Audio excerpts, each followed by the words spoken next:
Willie D Live. It's Willie D, y'all, back with another episode of information and instructions to help you navigate through this wild, crazy, beautiful world. In the studio, my man, comedy extraordinaire, Karlous Miller. How y'all doing? What's up, Key? Hey, What's man. up, man? First of all, it's an honor and a privilege to be in here with you, man. Thank you, Man, Key. you know, one of my dad's favorite groups of all time is the Ghetto Boys, man. Right. And I always tell So you was raised right. I was raised right, man. He had a major surgery where they took out like half his stomach. As soon as he come down off the anesthesia, the only thing he want to hear is my mind playing tricks on me. Yeah. Yeah, man. He been rocking with y'all forever. Yeah. I've been rocking with y'all forever. I'm talking about since mind playing tricks on me, even before that. You know what I'm saying? So it's just an honor and a privilege, man, to have that kind of real live friendship bond with you, man. Because I know you don't fuck with nobody like that. Yeah, you better believe it, man. You better believe it. You know, you fuck with a lot of people, but you really don't fuck with a lot of people. I be watching you too. You know what I'm saying? I study you. Because I understand that sometimes you can't hold people for the shit that they do, man. Yeah. We all on this journey of, you know, self-exploration, and sometimes people ain't what they always appear to be. You know how people try to sway you from fucking with people like, oh, don't fuck with them, man, because they this kind of person. But I feel like if they ain't never did that shit to me or never crossed me out, if I'm the type of person, if I fuck with you, can't nobody fuck that up but you. Yeah. So that's my philosophy. And that's important in today's time, man, because we are quick to try to make you choose sides and make you actually, they try to determine who your friends are going to be. Yeah. Like, you can't tell me who the fuck to be friends with. Yeah, and I know you see it from the music side. It's like when these rappers beef with each other, they put the fans in an awkward position because it's like, shit, what if I've been listening to both of y'all? Right. You shouldn't have to pick sides on no shit like that. Yeah. It's like that with comedy. It's Most like definitely. that with the podcast world now. You Most know, it's definitely. like people feel like if this podcast and that podcast is beefing, we got to pick a side. And really, if you are going to pick a side, pick the side of righteousness. Most definitely. That's the way I see it. And a lot of, like you said, the podcast game, like you see it, people, they try to get certain people on certain platforms to just, get that exclusive. But like, hell, man, they not going to talk about the same shit on your show that they going to talk about on mine. Especially if you know how to talk. If you know how to carry a conversation. Most definitely. You see, but if you just own the this is the questions, and these are the questions I'm gonna ask, and I'm gonna stick to the script. Yeah. Then they probably end up only answering those same questions, regurgitating the same questions and answers that they did on a previous podcast. That's the one thing that's like, as a fan, you watch people because you like their work and you like their music and shit like that, and then you watch them go on certain platforms and you can tell that the people who interview them never heard none of the music. Because they just, like you said, just surface-ass questions that you've heard already. Right. Yeah, man. I remember we was doing a Ghetto Boys interview with this guy out of Sweden. This was way back in the day. And this is a big call because he was representing the biggest media outlet in Sweden. Yeah. And it was a huge interview. We're online on an international call. The dude is like, so, where are you guys from? That dude asked us where we from, and he's interviewing us, the Ghetto Boys, a platinum act. Right. Like, not up and coming, not some dudes trying to get on, but some dudes who are already on. And we were on the top of the charts at the time. We had the #1 album in the country. The dude was like, where are you guys from? I mean, at the very least, man, find out where the person that you're interviewing is from. Like, I know you're from Oxford, Mississippi. See, I know this type of shit because I'm going to do my homework at the very least. Right, most definitely. I got to know who I'm talking to, where this guy come from, who is this guy? And I have to make sure that that's stated in every platform that because I've been in Atlanta for so long, a lot of people just assume I'm from Atlanta, but I'm literally from Oxford, Mississippi. Right. And anytime somebody be like, all the way from Atlanta, you'd be surprised how many times people send me that clip, like, boy, you telling people you from Atlanta? Because I'm from a small town. It like ain't no getting away from it. Yeah, Oxford need that, man. They gotta I put have it on that. the map every chance that I get, man. Oxford ain't just like no backwoods ass place, though. I be trying to tell people, man, Oxford is a different part of Mississippi. It's like the capital of North Mississippi, man. Got Ole Miss there. It's a lot of money over there. Like, it ain't no, you know what I mean, the Mississippi that you think it is. Right. It's a whole nother part. But when I see the shit out of Mississippi, you know, the news and the highlights and the bullshit, I'll be like, yeah, that's Mississippi, but that's not my part. Yeah. You get what I'm saying? Right. Like, we know of these places that this terrible shit happens, but you don't hear about shit like that in Oxford. So Oxford is not a sundown town. It's definitely not. It's definitely not. Every time, like, I've been watching, like, you know, the social media and shit. It's that clip from Django where they be like, you can't treat him like all the niggas over there because he's not like the rest. It's like, I be like, that's literally the best way to describe Oxford, man. Yeah. How do the people treat you out there? Oh, man, it's amazing. The love that I get when I go home. I never knew that so many people even cared or paid attention to what I had going on. You know, like small town shit. But then once shit started getting bigger and bigger and bigger, and then just people started reaching out and started seeing people, you know, support, that was just the most to me. Because I grew up in the heart of my hometown, and I literally know damn near everybody that is from there, got roots there. And when I'm on the road, people pull up and say, man, you might know my folks, and they such and such. And I'm like, damn, they live right down the street. So Oxford is just, it's always been with me. Never could shake that. Yeah. You got your street yet?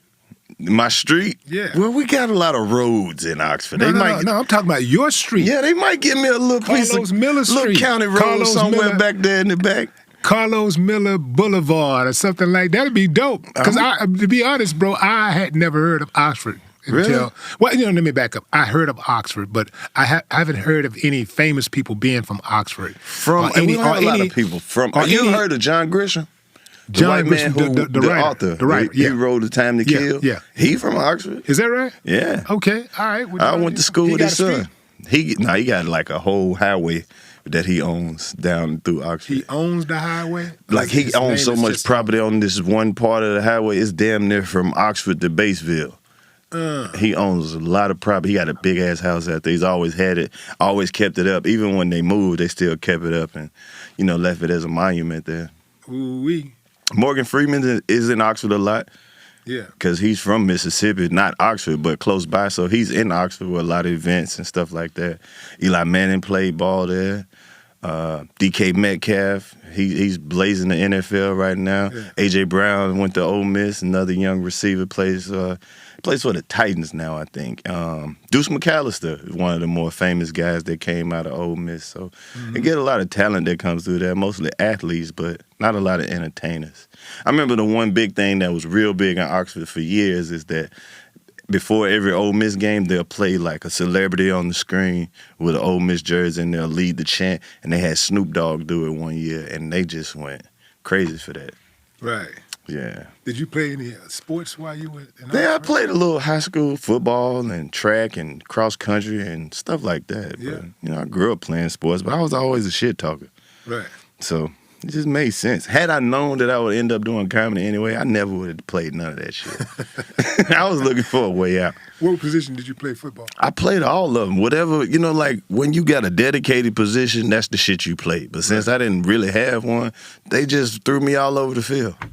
Yeah. I mostly played like in the secondary, safety, nickelback, shit like that. Wide receiver a little bit.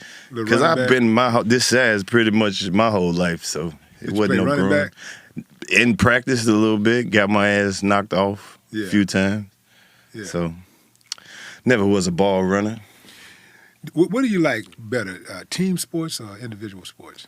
I like team sports, pretty much. Yeah. I like team sports, but you know when you do your individual thing, you can really show them how much work you put in. Because you could be cold as hell, but if your team ain't shit, you just look crazy out there scoring all the points in a loss. Right. Any girls from back in Oxford who you tried to holler at back then, and you know they didn't give you no action? Nope. They all over you.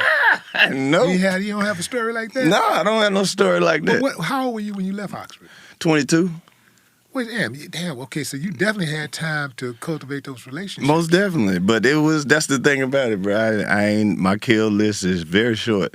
Very short. I don't have nothing really left on there no more. Even before like the comedy and shit like that, I was never like chasing the popular chicks. I just liked the chick that I like, you know what I'm saying? Yeah. And I was pretty successful in that. Because my whole thing is I can't just be liking you by myself. Like if you don't like me first, I ain't gonna like you. Yeah. So that's how it's always been. Yeah. Let's say you like somebody. Okay. And they cheat. All right. They cheating? Let's say you find out they cheated. Okay. On me? You find out she cheated on you. Okay. And let's say, first of all, if a woman cheats on you, is there anything that she can, are there any type of forgiveness there in your mind if a woman cheats?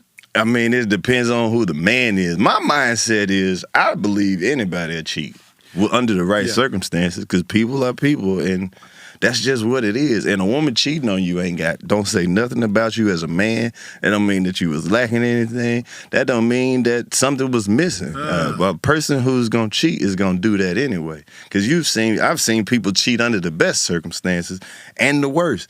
And the outcome is still the same. So it depends on if you as a man feel like your life is better with this person than without him, of course, and time heals all wounds. Okay. Well, let's explore this wound.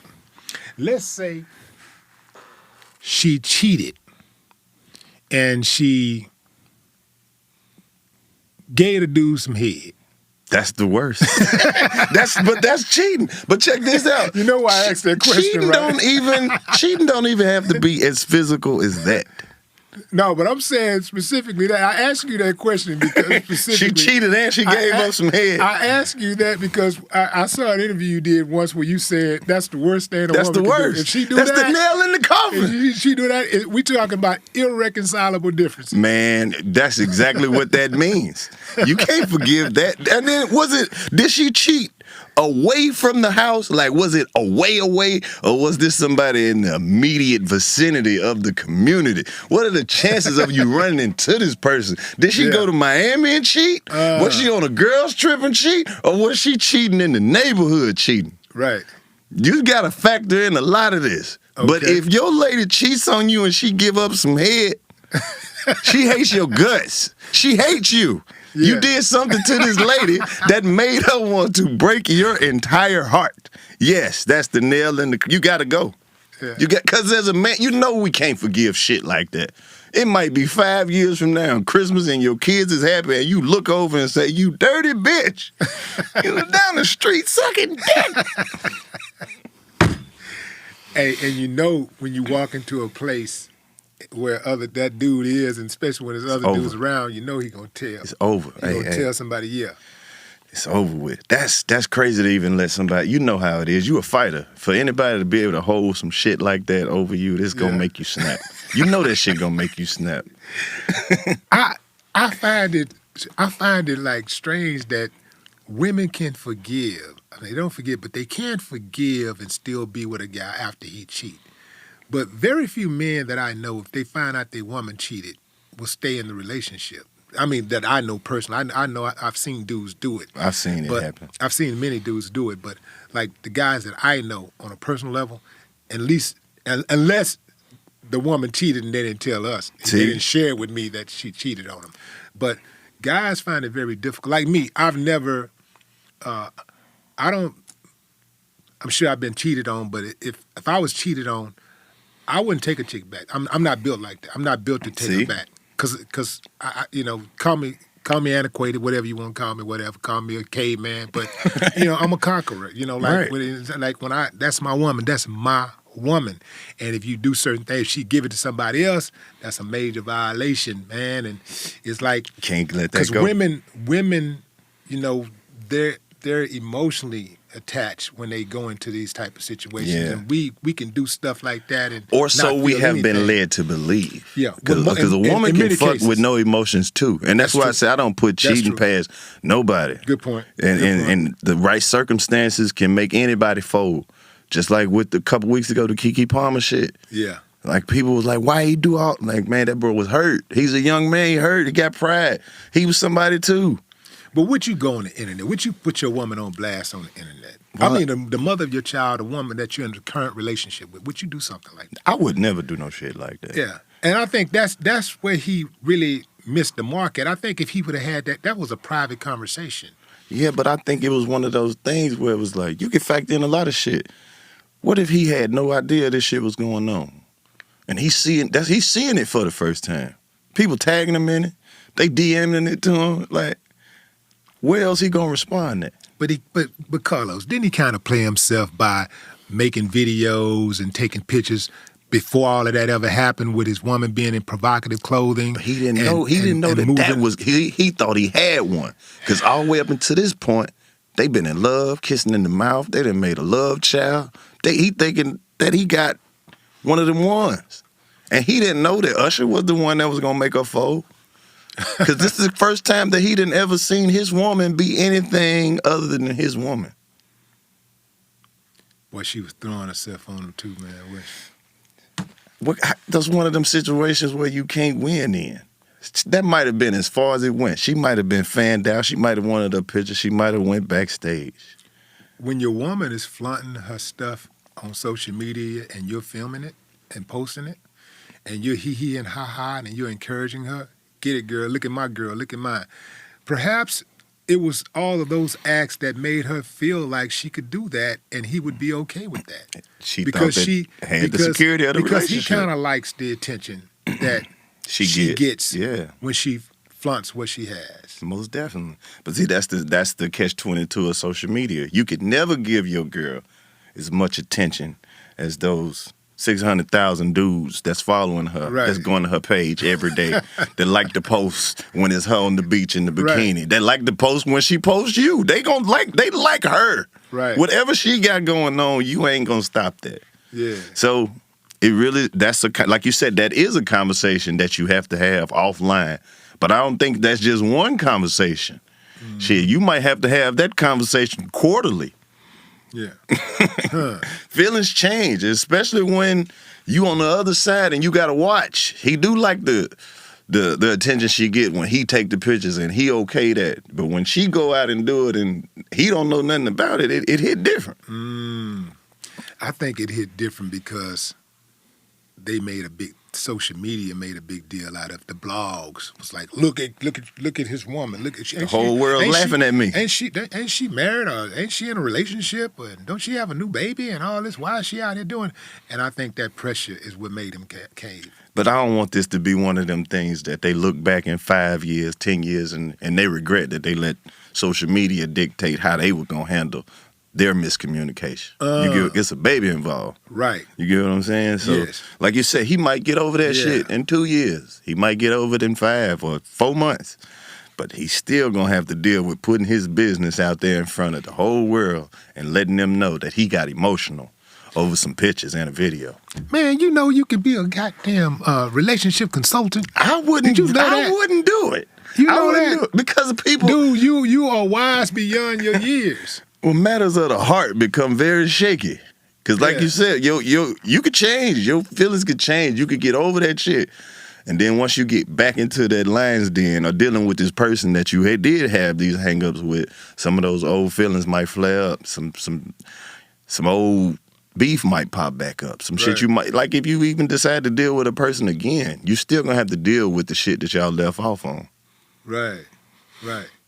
Who knows? But that's the grace of a woman. Like you were saying, how we got into all this anyway. If a woman cares anything about you, you would never know who she liked or who she cheated on you with. That's how they protect us, by keeping that type of shit away from us, because they know we ain't built for it. We can't handle it. Yeah, right. Your lady can speak to a nigga wrong and it'll fuck your whole day up. Thank you. What the fuck you mean, thank you? And this shit happens daily, man. Yeah. But you know, as black men, we do have a different fight to fight, because You know, we so masculine, so ain't nobody gonna cross me, ain't nobody finna, you know what I'm saying, make me feel shit. Right. So once you get to dealing with a woman and you in your feelings, ain't no telling what a nigga might do if he ain't never been there before. Did you see the video of the guy who was in his feelings that was stood up at a restaurant? He said he had hung out for about 30 minutes waiting on this woman. He said he had bought flowers. He showed the flowers off that he had bought. He said that he did all the right things. He said, I was consistent. I listened to her. I picked the restaurant. You know, I was on time. You know, I picked the time. And I'm just looking for my person. And he starts to crying and stuff. I don't know if this dude was a comedian or what, but it was just really pitiful, bro, to watch a man break down like that. And I know somebody goes, hey, you know, well, men can cry. And that. I'm not saying, I don't subscribe to the idea that men can't cry. But I do believe that there should be a bigger difference between men and women than our anatomy. Like, I feel like that but I know we should talk differently, walk differently, dress differently, argue differently, debate differently. Like, there should be more of a difference between men and women than just our anatomy. Right. And to me, what woman, especially the women who will defend this dude invariably, what woman wants a dude like that to lead them? A dude who can't accept rejection. I mean, a simple rejection. I know getting stood up is a big deal, but it ain't that big of a damn deal. I've been stood up a couple times. You know, like I know a whole lot of people who's been stood up. Women have been stood up. Right. But you don't fold and go to social media and start crying. I think if the dude would have just jumped on social media and told his experience without the emotional side of it, like, look, guys, this is what happened to me, da-da-da. Don't let this happen to you. It wouldn't have worked for him. Hey, guys, you win some, you lose some. It wouldn't have worked for him. You win some, you lose some. It wouldn't have worked for him. Because if he would have took that approach, saying, hey, guys, hey, it happened. Like, guys gonna see that video and be like, you not the type of woman, dude, you're not the type of man that a woman would want anyway. You crazy, you ain't got no fresh cut, your eyes is going all everywhere. Like, that wouldn't hit the same if he tried to appeal to the male audience, because we're gonna look at him like, you lame as hell anyway. It wouldn't have hit. So when he took the simp route and cried for the sympathy for the ladies, the same ladies that'll get on there and be like, oh, that's so messed up, we shouldn't treat him like that. People need to be, these the same ladies that wouldn't date this man that would have stood him up too. Right. So he was gonna lose anyway. My best advice to that dude would be to take that money that he was gonna spend on that date and just give it to her. you not date material, my boy. You need to start tricking. You got to buy her something. You got to take her somewhere. You the type of dude that's gonna have the trick to keep her interested forever. Right. All this money you done saved up, not dating, being single over the years, buying these Xboxes and PlayStations and shit, that's the money you need to be spending getting your social life together. You don't have no other way around it. Right. You're just gonna have to be a paymaster. Perhaps she stood him up because he was doing too much. Perhaps she saw something. I feel like the lady who agreed to it was just being nice. Huh. She just couldn't tell him no in his face. Well, I think it's worse to tell a person yes and then stand them up. I think that's even worse than just going out and saying, or just make up a lie. I mean, women lie, men lie. Just tell a lie and say you can't do it, you're sick, you're going out of town, you're leaving the country for 2 years, whatever you got to do. That's the psychology behind it. She didn't even care enough to lie. Yeah, exactly. And here's another thing. Under no circumstance, I mean absolutely no circumstances, should a man buy a woman flowers on the first date. Why do you feel that way? Do not bring flowers on the first date. Why you feel like that? Because flowers are a sentimental thing. And he had only been talking to this woman for a couple of weeks. And to bring her flowers on the first date, that's too much. You think it's desperate? I think he's doing too much. Yeah, and look, all that stuff sounds sweet and all of that, but women, even the ones that might agree with it, like flowers, this man brought me some flowers.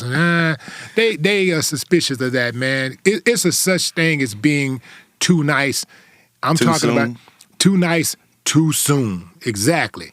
And I'm going to tell you something. A lot of times, these guys who play the nice role, you know, guys who be nice, everybody wants somebody to be nice and all of that.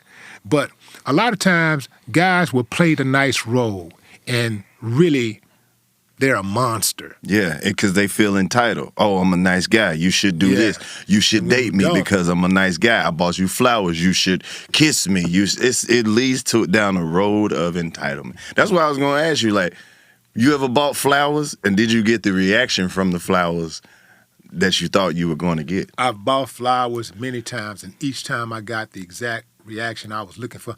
Oh, thank you. Because I don't do corny-ass, simpish type flower-giving shit.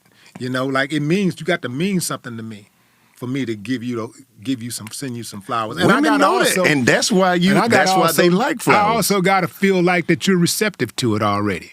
I got to already know that, you know, you can say take the chance. I'm not taking the chance. I'm not doing it. You're not finna embarrass me. Like, if I feel like it's reciprocated, cool. But, you know, if I feel like it's something that cool. But you can spook a woman by sending her flowers. I know women who have been spooked by dudes who they had just met, sending them flowers to their job or sending flowers to their home. Like, ooh, he sent me some flowers. They're like, right. Yeah. And, you know, I've seen this happen. So now you can spook a woman by doing too much too soon, being too nice too soon. Especially if you don't know her like that. Like some women just not into flowers like that. And some of them may feel like you putting in an extra effort when you do shit like that because they done ran into the Willie D who ain't buying no flowers under no circumstances. But on the first day. But after 10 times of that, and the nigga show up with them flowers, she like, finally. Right. Exactly. Now we starting this shit off on the right path. Right. But I don't know. I feel like flowers, it's a cool gesture, but I ain't never really got the reaction that I thought. As men, we buy these flowers, and that shit lasts 30 seconds, and then she throw them damn flowers in the back seat, and they die right there where she laid them out at. Right. I want to buy a woman some flowers, and she love them for real. Like, she take them, and she plant them, and she grow them, and she grow some more flowers from these damn flowers. Like, I want to meet that lady who really love flowers. Right. Like, she done grew a garden off these flowers that I bought her. Yeah, you probably already met her, and her name is Granny. Oh, well. A lot of that stuff we ain't never gonna have that shit no more. Yeah. Like, in a few years, ain't nobody gonna know how to make gravy or no shit like that. Wow. All the recipes gonna be gone. Whew. Who did it, man? How did we get here?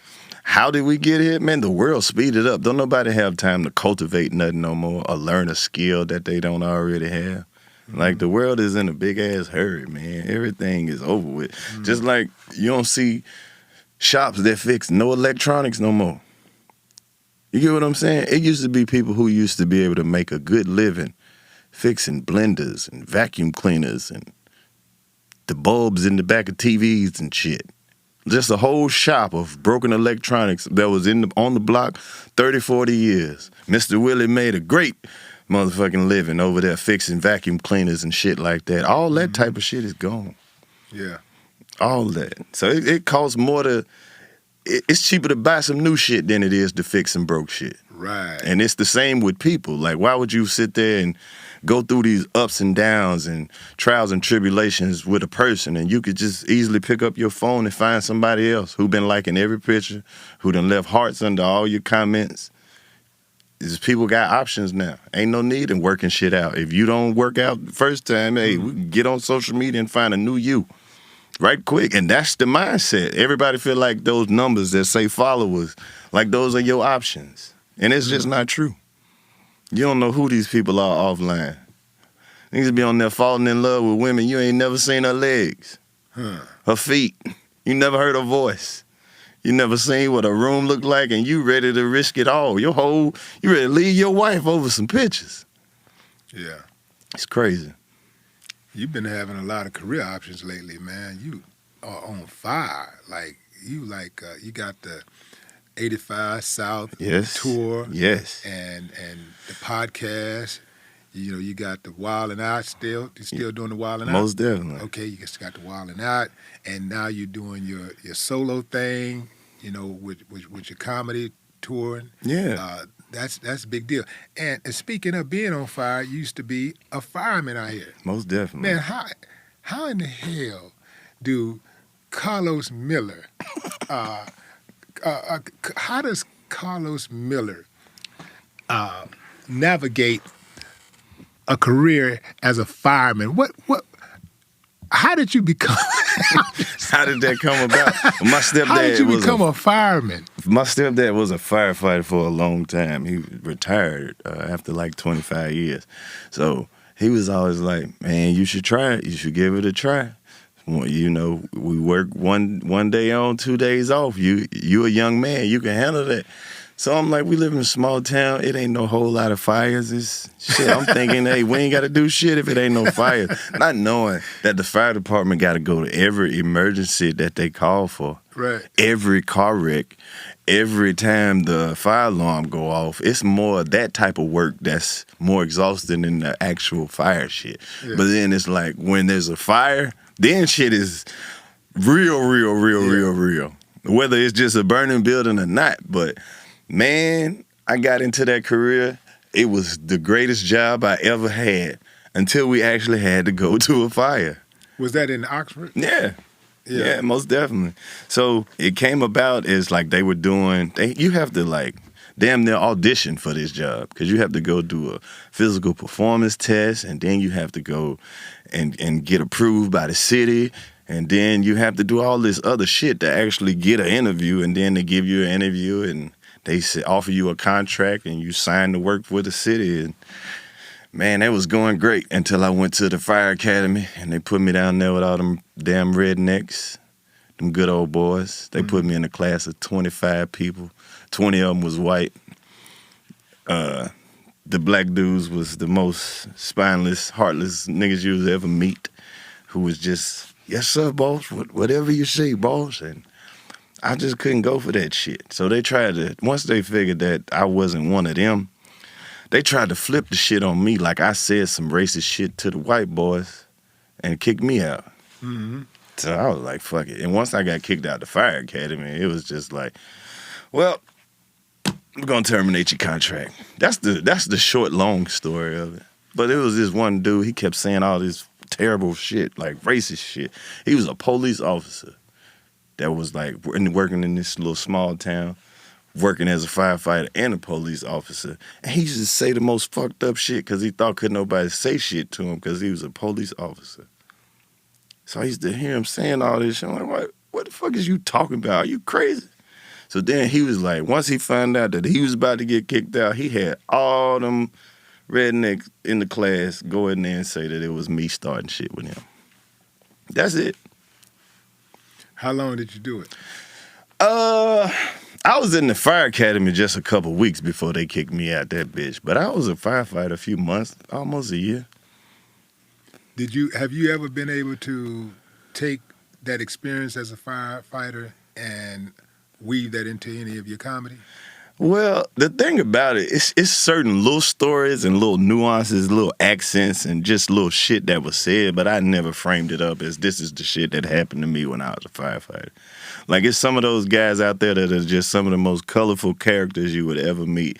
Great people. It's just that in that system, we just couldn't be friends. I think that would be funny, man. Like, cause I've never heard any comedian tell a firefighter experience story. Man, that shit can get wild. I remember the first time I went to a fire, and they were like, you want to go in? Because it was my first time. I was like, hell no, I don't want to go in. Because we was at this big-ass warehouse where it was like at Whirlpool, the corporation. It was a big-ass, like they had a fire like all the way in the back corner of it. And they were like, you want to go in? I was like, hell no, I don't want to go in. So they was like, okay, well, you just stay here and take everything off the trucks, everything we're going to need. So they had the whole company there. Man, I took everything they had on them trucks off the truck. It took longer to put the shit back on the truck than to actually put the fire out. It took a while to get that shit sorted out because all the trucks was like circled up. So I'm just taking shit off. Everything that's on the truck, fans, axles, every damn thing, just laid that shit out. I never went in that shit though. I mean, I went in after, but I wasn't going into no burning building. Hell no. That's when your real nigga senses kick in. I'm not doing that. What if you had a loved one inside a burning building? They fucked up. They fucked up because they got to get somebody else who don't even love you to come get you. Did you see the video of that dude who went, who scaled? I think it was like I don't know, 19 stores to get his mama. Something to get his mom. You would have done that. You Ain't no in the hell. She should have left when I left. He knew his mama was in there when he left. Why she ain't go out? We should have left when I left. Shit, no. My luck ain't good enough to try no shit like that. I get to the 7th floor, my shit, it's shit falling and everything. I would have never made it. I know I wouldn't have. And climb back? Yeah. Hell no. Mama, jump your big ass down here. He really didn't have to do that shit though, because they got those fucking trucks those ladders on those trucks probably go up 40, 50, 60 feet in the air. It depends. But obviously they didn't want him to go up. They wasn't pushing him up there. I mean, so dude didn't wait. He got up there faster than they did. Yeah, I'm sure he did. But you imagine how long that took? After 9 or 10 stores and you got 9 more left? Hell no. Meet me somewhere. Yeah, I don't know if I would have tried to scale a bit. I would have tried to go up. I got to go get Mama, dog. You got to. I got to go get Mama. I would have had to go up them stairs or something, like put something. I don't know. Put something. Give me one of me. Give me that uniform. Like they wouldn't. You probably can see you up there. Or something, like, I know it. That's what I'm saying. They ain't gonna have nobody left to go get them because you gonna knock 3 of them motherfuckers out. I'm going to get Mama, bro. Yeah, I'm man. going to get Mama. I wouldn't have left her in there though. He wrong as hell for leaving his mama up there. Well, he knew that she was safe. He knew once he got up there, he realized, from what I understand, that the firefighters conveyed to him that we got him, we got her, and he realized that they could easily transport her better than he could. Damn sure could. Because I mean, you get up there, then what? Yeah, exactly. How was he going to get off? The Exactly. farthest he could go was to the balcony, right outside of the patio. And then now you both stuck. Yeah. The show that you did back in the day with Monique, the Monique show. Yeah. How many episodes did you do? I only did that one. You only did it? I did that one. They called me one day. It was just a random call. They was like, "Can you get down here?" I was like, "Hell yeah, I can get down there." Yeah. So I went and I performed a few jokes. Didn't even, you know what I mean? Just a midday call. Went down there and hit them with some shit, and it came out, and it was one of those ones that's just stuck. Mm-hmm. Just stuck. That was a dope ass experience because I really was just at the crib, ain't have shit going on that day, and I guess they had some guests that flip flop. You know how that TV shit go, and they was like, "Can you come down here and do a set?" I was like, "You know what? I got one ready for TV right now." And it worked out. And it was just dope because it was just one of those authentic moments. That was one of the first times I really got to just chop it up with Monique and feel her energy and her spirit. She's a great person, a great woman. And she believed in me. She said some shit that stuck with me on that episode. So it was just dope. And big salute to Monique.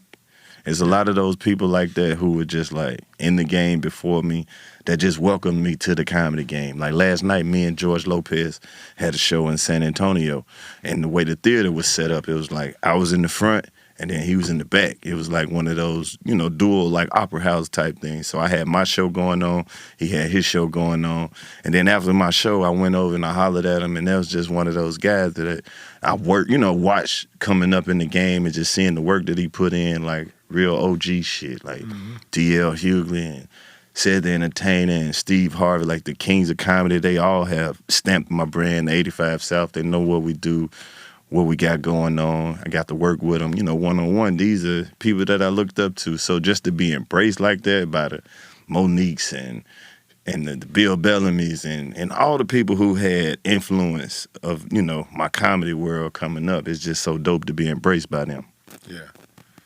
You've done a number of what I call exposure shows. Yeah. Like Bill Bellamy's Who's Got Jokes. You did Comic View. Yeah. You did Last Comic Standing. Def Comedy Jam. Yeah. Robert Townsend, Partners in Crime. You did a like lot that. of them. Yeah. So my point is, have you reached a point in your career where you say to yourself, or you say to them, "I'm not doing that anymore. my name's strong enough. I want that money now.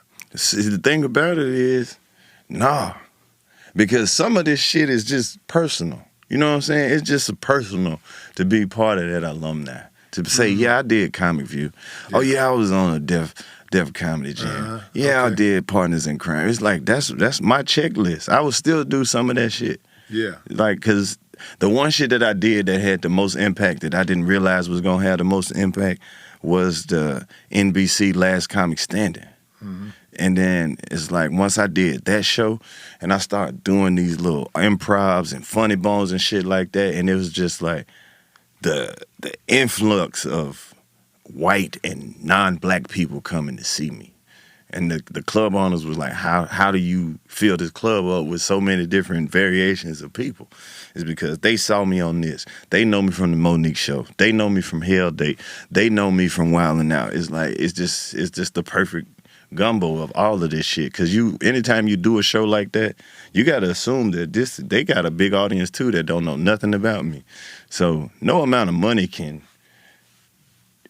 you know what I mean, equate to making new fans that actually like what you do. Cause hell, you might have 500 new people in here that come to 10 shows a piece.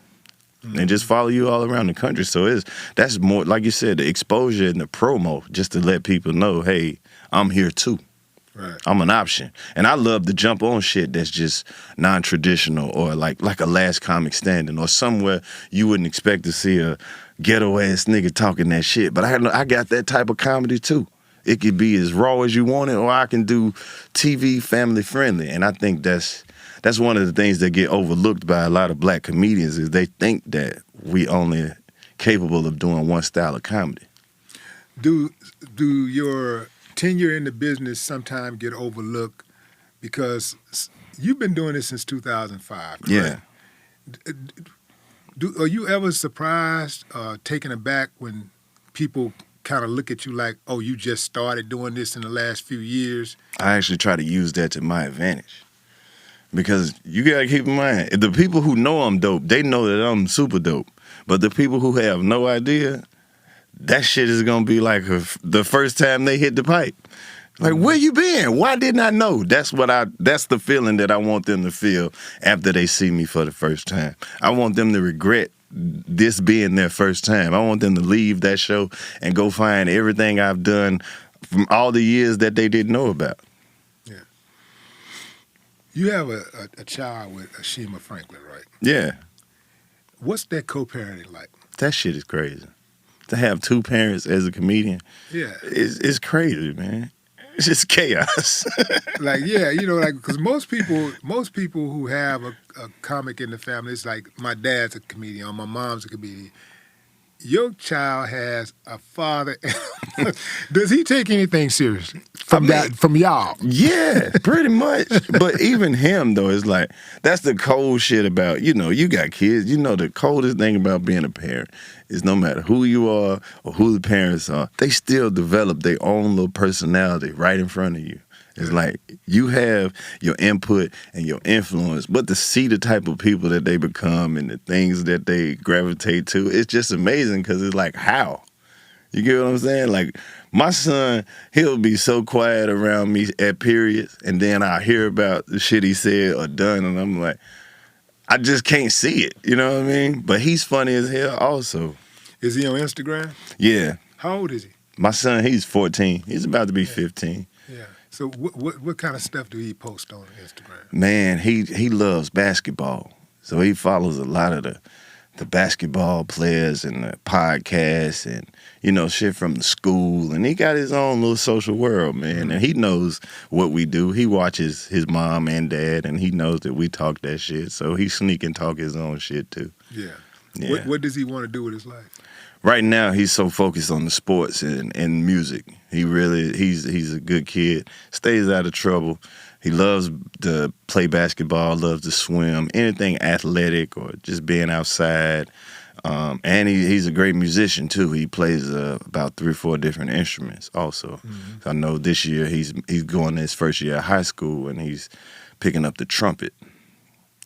So he plays the trumpet and the piano and the clarinet and the flute and drums. So he goes pretty hard. He's a big kid, about 6'2". 6'2"? 6'2", dunking, everything. Super intelligent, super respectful. How tall are you, man? Come on, man. On a good day, about 5'8". His mom's pretty tall though, but he's tall as hell right now. 6'2". Yeah, about 14. 14, size 13 shoes, big ass feet. It looked like costume feet on this kid.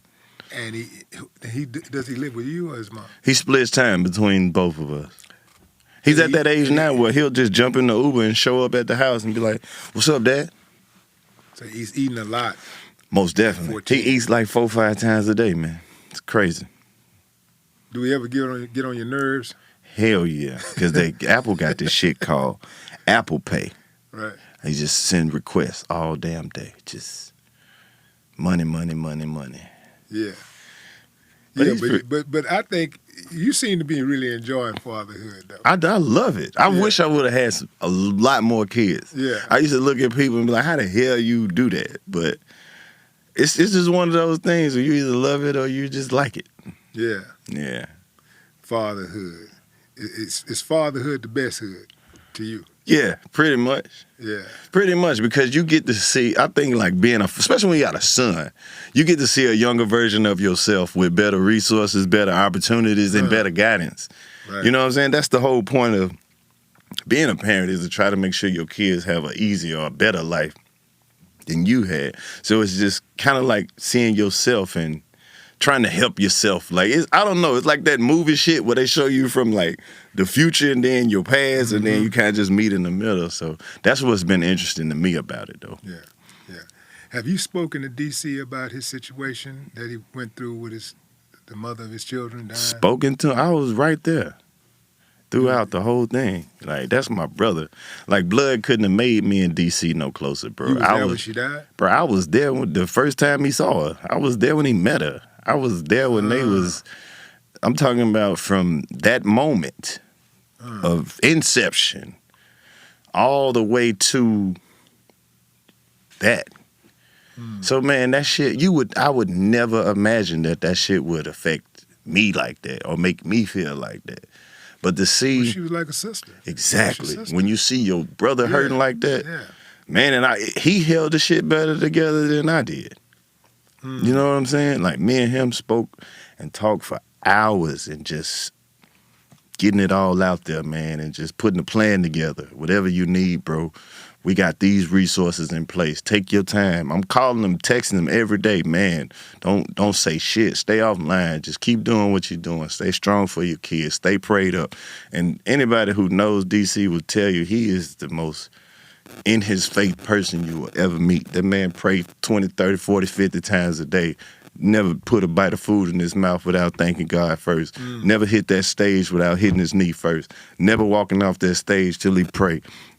Everything he do is for God, prayer. You know, his father was a preacher. His mother's a preacher.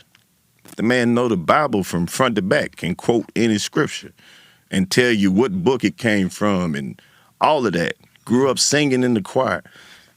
Faith-based. Faith all the way. So to see him have to go through that publicly, you never think about the other side of that sword, where it's the double-edged sword, where it's like they gonna celebrate you when you need to be celebrated. But when you going through something, everybody's opinion gonna be 10 times louder. So it's like to have to even ask for the privacy or to have to ask for the respect, it's just crazy because it made me look at shit different. When it's not us, when it's not this close to home, do we feed into this shit? Sometimes you could just be on social media thinking that you just giving your opinions or following the crowd or talking about the shit that's trending. But that shit hurts somebody somewhere. And you never know where that shit gonna land. So it really made me be like, I don't never want to be part of the dog pile, laughing at somebody else's pain. Or, you know what I mean? Just your look, you don't know how much weight or value your comment holds. So I really made me just reevaluate a lot of shit. And then to see that this is changing the rest of my brother's life. These kids gonna have to grow up without their mom. They're gonna have to grow up with a father trying to fill in them holes or trying to, you know what I mean, doing the best he can to keep that pain away from him. And it's like, where do you go from there? Even when the shit look good, or even when you do have a good day, it's still gonna be people like, I can't believe you happy.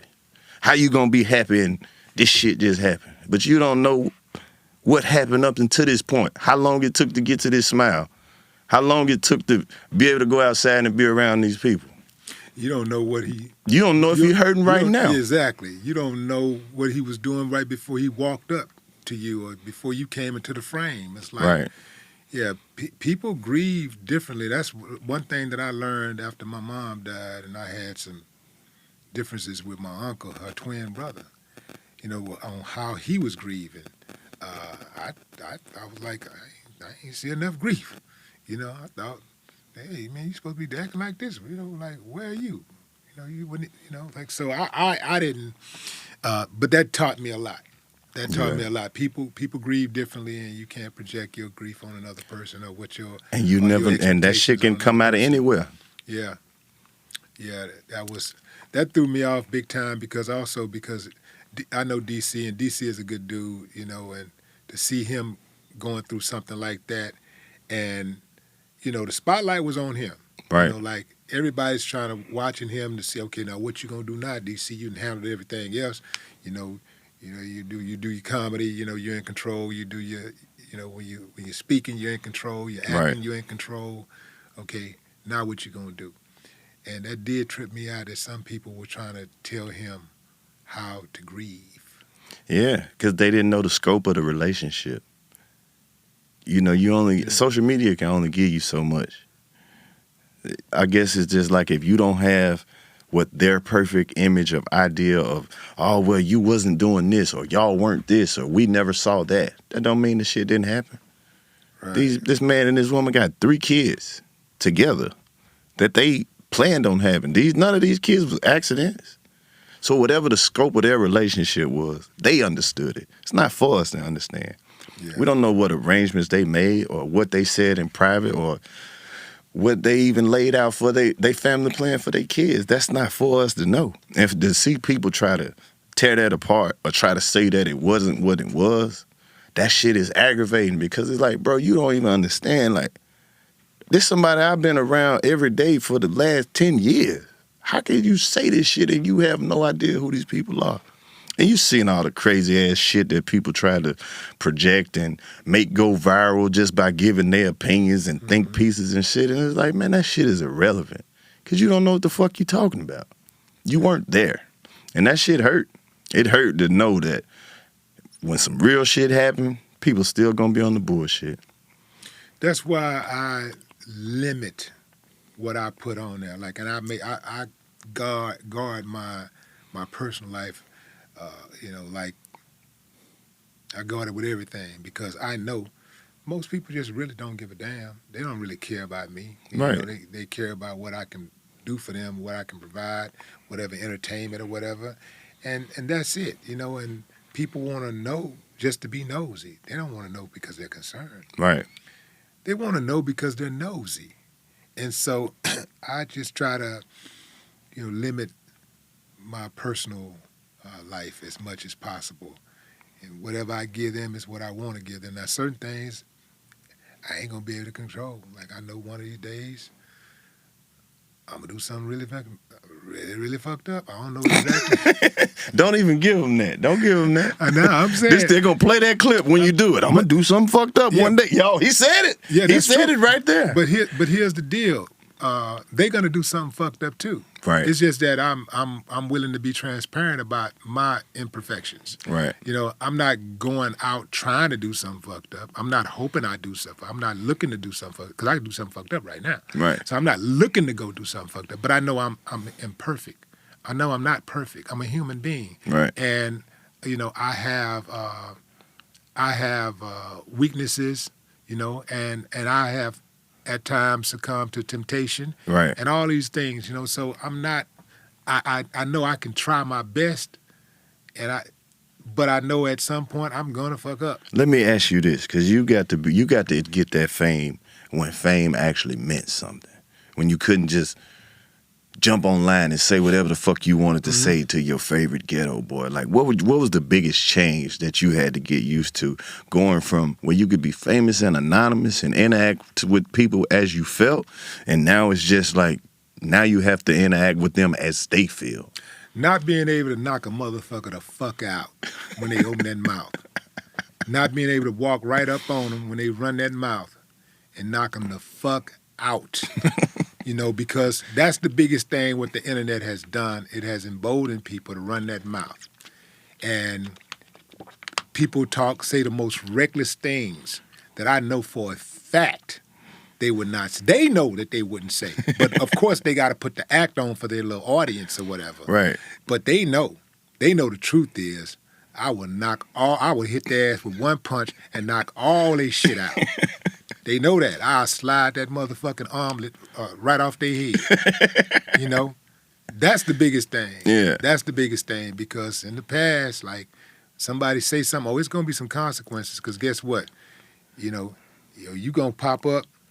First of all, people that didn't have a voice couldn't be heard anyway. Right. You have to be somebody to have a voice, you know, or you know, you have to be somebody that you'd have to be in my presence. Yeah. You have to be close enough where I can hear you.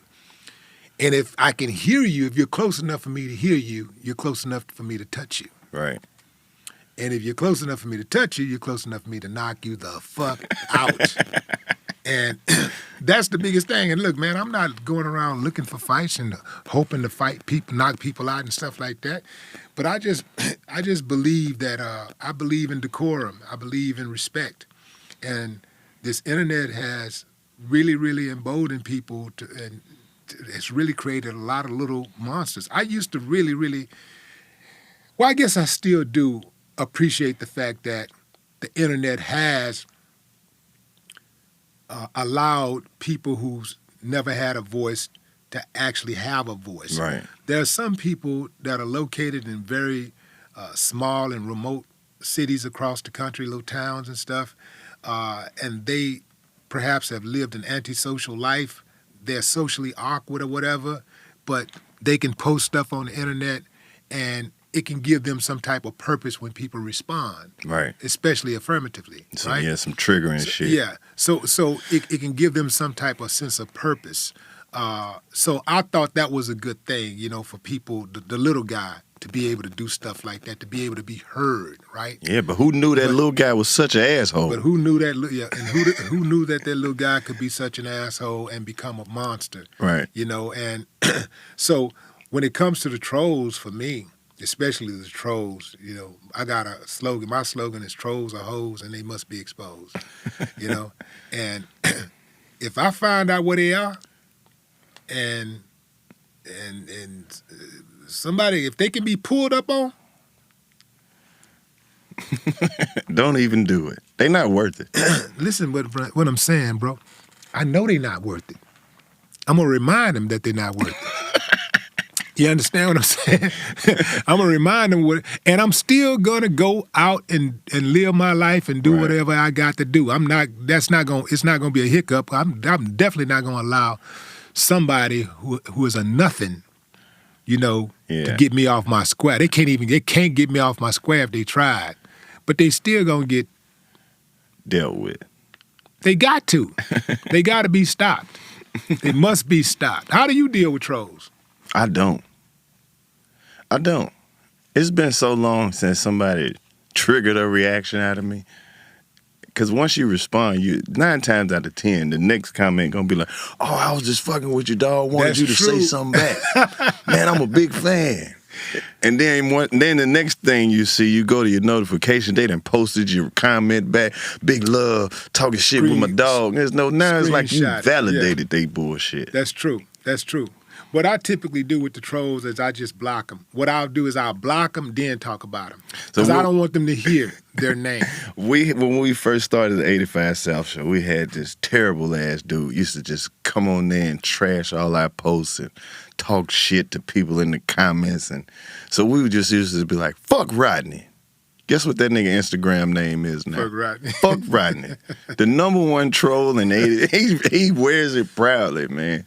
Yeah. And he's become a great friend of the family, man. So, yeah, I'll never get involved in that shit. You never know. I had a dude that trolled me once, and I responded, and he said, damn, man, I can't believe you responded to me, man. Exactly. Like, yo, man, I'm a big fan. And I'm like, no, you're not. Because I would never do Stevie Wonder like that. But he might, though. You don't know how many times he done said, hey, Willie D, love you, man. Love you, man. We skip over all the love just to look at the fuck yous, man. No, but my point is that you don't hurt people you love. Right. Right? So maybe some kind of, whatever his definition of love might be, all right. But mine, that ain't love, bro. I love Stevie Wonder. I'm a big fan of Stevie Wonder. I would never, ever, ever disrespect Stevie Wonder like that. Or anybody that I support, that I say that I'm a fan of. I would never disrespect somebody that I care about, that I support, that I love. I wouldn't do that. I'm not built like that. So when they do that type of stuff, I ain't trying to hear all of that, man. Like, no, you can't come back from that with me. The disrespect will not be tolerated. Have you met some of your heroes that you idolized growing up, coming up in the entertainment world? Like you've been at the top of the charts for the fucking longest. So who are some of the people that you got to meet that really just put you in a fan moment? Stevie Wonder. I met Steve. Let me tell you a great story, man. I met Stevie at Essence Festival, like I think '94 or something like that. And, you know, his brother brought me to his room, to his dressing room. And Stevie was like, yeah, Stevie, this is Willie D. And Steve was like, yeah, Ghetto Boys. Dun, dun, dun, dun, dun, dun, dun, dun, dun, dun, dun, dun, dun. Stevie said that. Yeah. And I was like, whoa, Stevie want to know my music. Wow. You know, like I'm tripping. And then within 5 minutes, we're talking just like me and you're talking. It's like we've been knowing each other forever. Just a regular, easy conversation.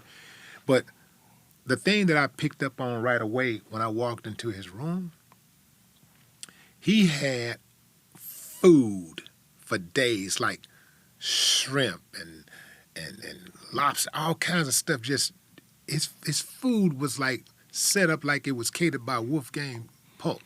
And you know, normally when we go in the dressing rooms and we lucky if there's some chicken on the damn table or something.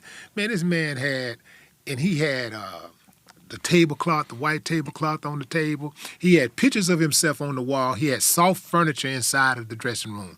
I went into some other rooms, some of the other legends that were there that night, and their rooms look like our rooms typically look. He had the whole spread. Just some towels, some water, some drinks and stuff like that. But nah, man, Stevie dressing room was decorated like it was a room in his house. Yeah. Very, very comfortable. Very comfortable. Setting that vibe. Yeah, man. But yeah, Stevie was everything, and I'm glad that he was that, because sometimes when you meet your heroes, you wish you had not. Yeah. Because their attitude is totally opposite of what you expected. And man, it's sad. And you know the saddest part about that? The people with the worst attitudes ain't even the biggest stars. Huh. It's never who you expect. And some of them ain't stars at all. They're climbing, and they're not there yet, but they're the biggest divas and a-holes in the game. Man, you know, people love your aggressive rap style. Like you always brought that high energy, talk the most shit, slap the fuck out of somebody. Like, who was some of the rappers that you like to listen to?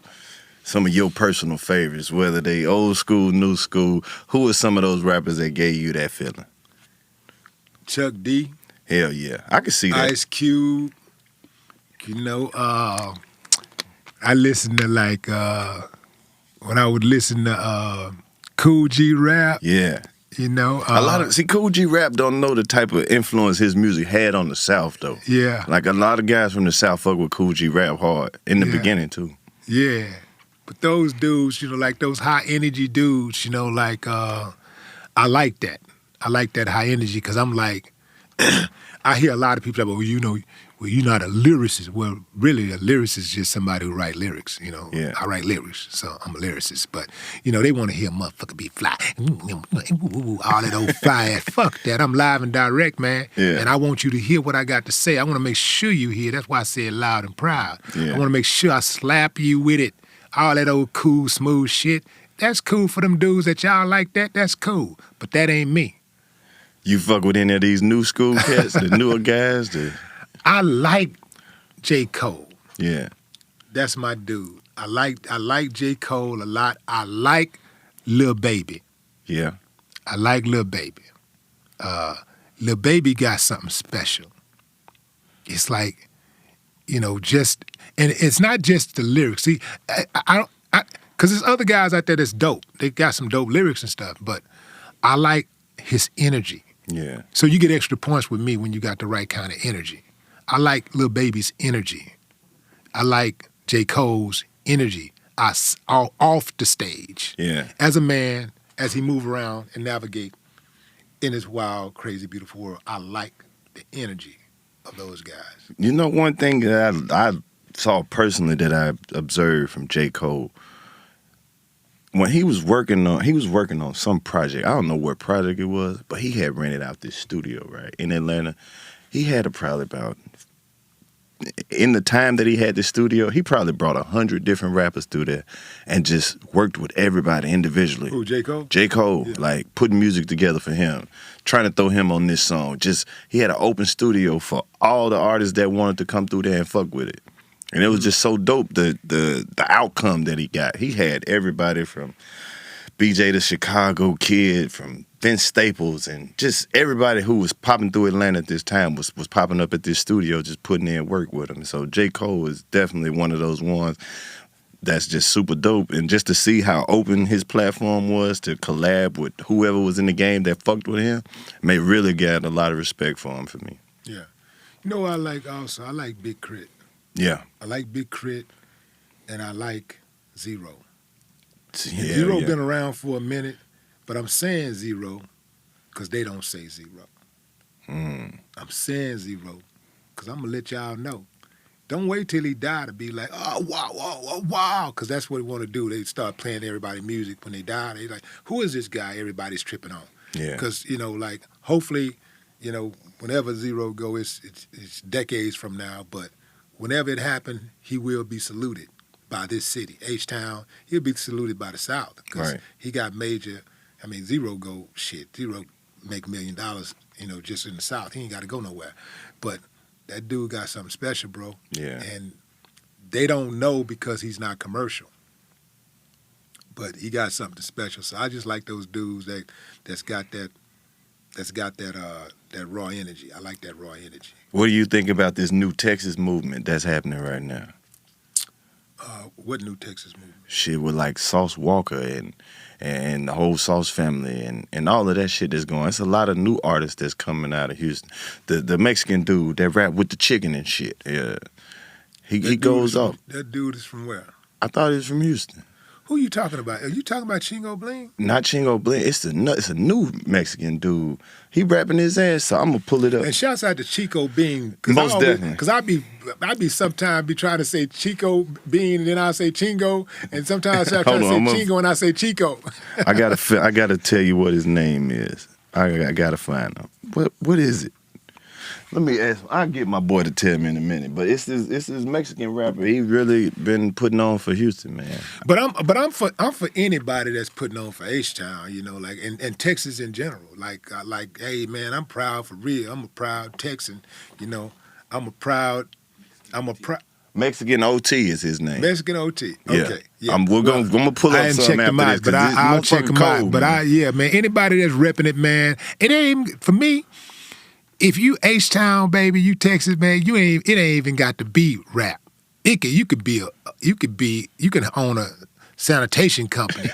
You know, you could be a doctor. You know, you could be a restaurant owner. Hell, you can be at the top of your game pouring concrete or be a tech guy. Whatever. If you doing it like and you repping strong and you doing it like, man, I'm like, yeah, man, rep that. You know, rep that. Even like a newscaster, like Isaiah Carey. Like I put Isaiah Carey up against any newscaster in the world. Word. Yeah, Isaiah Carey is a beast with it, man. Like we if you doing it like you up there with anybody, you can do it just as good or better than anybody, and you repping H-Town. Hey, man, Texas. Hey, I'm with you, baby. So let me ask you this: so as an OG in the music game, do you still got the same love, same passion for it, or has it grown or faded? It absolutely has faded, just because anybody can get in now. Like I look at hip hop like a hoe that anybody can fuck. You know what I'm saying? Anybody can get the pussy. You know what I'm saying? Like, and that ain't valuable to me. Right. Like I just look at it like that. You know, like there are some obviously some just like with a hoe. Sometimes a hoe will get a few quality dudes to run up in her. You know what I'm saying? But you know, they also mess with dudes with a burnt face and one leg, and you know, like anybody who got the bread can get it. And hip hop to me is like that, and it wasn't like that when I started. When I started, I wanted to get into hip hop because it was a challenge. I looked at the guys that was doing it as brilliant. Like I was like, those dudes, especially like anybody can't do that. Right now. People are looking at hip hop like, man, anybody, I can do that. Like, and everybody else, it seems like anybody and everybody is doing it. Like, it don't really take a lot of talent. Today, hip hop is more about getting on that moving train. It's about personalities. It's not really about talent. It's about personalities, and that's not to say some of these guys don't have talent. They do, but there's more. Personality, it's more personality driven than talent driven. And it's more, even the people that's on top, you hear more about their antics and the stuff that they're doing away from music than the stuff that they're doing with their music, you know? Yeah. So that's the part that I don't like. I like challenges. I like to look at stuff that everybody just anybody can't do this. Yeah. This is what I'm doing over here. Anybody can't just do this. And that's the way it is now with hip-hop, and that's the thing. I just don't appreciate that. But that's where we are. The game is evolving, and hopefully it'll continue to evolve for the better. I wanted to ask you this. Is it hard to get a Ghetto Boys sample cleared? No. It's hard. Let me back up. It's hard if you don't have the money. If you have the money, it's very simple. It's just a transaction. but if you got the money, you're good. But if you ain't got the money, that's gonna be kind of hard. Many of these younger generation rappers ever reach out to the OG and be like, "OG, I want to goddamn work with you. I want to get some game from you." Shit like that. Every now and then. But it's not like. I don't think they value it like that. You know, they don't value what we did. They don't value what I did like that. You know, they don't value the fact that the reason why you can go into any club in Houston and listen to hip hop, even a country club, a country western club is going to play some hip hop at some point during the night. It's because of Willie D walking up on the DJ saying, play this record, and letting them know, giving them a choice. Do you want to lose your job or your teeth? They don't understand that. So they don't appreciate it like that. Yeah. They don't know. You know, a lot of them don't even know. They don't even know the history. It's just some of them don't even know what the hell I am. You know, they know me from the podcast more than they know me from music. You know. That's crazy. But that's where we are, man. That's where we are. So what's going on going forward for Karlous Miller? Everything's going forward. Everything's going on. Movies, TV, producing. What do you like doing best? I like working. I like working. Because you know what it is, OG? I feel like as many jokes as I've told, I still don't feel like the world has gotten to see me really do the shit that I'm good at. They ain't got to see me act a fool. They ain't got to see me clown in a movie. They ain't got to see me clown on a TV show where I was a regular. You get me? They ain't get to see me clown with these legends and these people that they love so much, because it's just so much constant movement from, just staying on the grind. I ain't had no project where I had to lock in and just do that for a minute. I ain't had to take 6 months off because I'm working on a movie. You know what I'm saying? So I feel like all the work that I've done leading up to this point is still trying to get me to that point where they can see me in capacity. They've seen me do jokes, they seen me do voices, they seen me do characters, but they haven't got to see me put it all together. You get what I'm saying? It's just like, I ain't dropped no album yet. That's the best way I could put it out there for them. I've had my moments, but I still don't feel like they've got to see me bring all my weapons to the table. Yeah. But, man, keep bringing the weapons to the table, man. Sooner or later, they're going to open their eyes, man. It's coming real soon. But like you said, going forward, I've got some independent movies that I'm working on myself that we're putting out through our film company, 85 South Films. We got our own studio now, so we're going to be putting out some more music projects, producing more podcasts, producing more comedy sketches, shorts, shows, everything. So just taking it that way. Trying to be like the comedic version of Tyler Perry at this point. Just take over all media. You're going in the right direction, brother. You're headed in the right direction. We appreciate you, man. Man, I appreciate you having me, and much love going forward. Much success to you in this new podcast world, man. Keep talking your shit. It's just dope to see you do it. You know what I'm saying? Because you've been so standoffish with the personality part for all these years. So just to see Willie D in this light and just to see your intelligence and the way that you handle people, it's just dope, man. I told you, I watch and I've subscribed. And the last episode I got to really just kick back and chill and watch was the Ali Sadiq. Yeah. And that was real Ali, dope, shout man. out to Ali. It's always dope to see y'all on here going back and forth, man. Right. Yeah. Ladies and gentlemen, Karlous Miller. We out of here. Appreciate you having me, OG. Absolutely. No more talk. Yeah.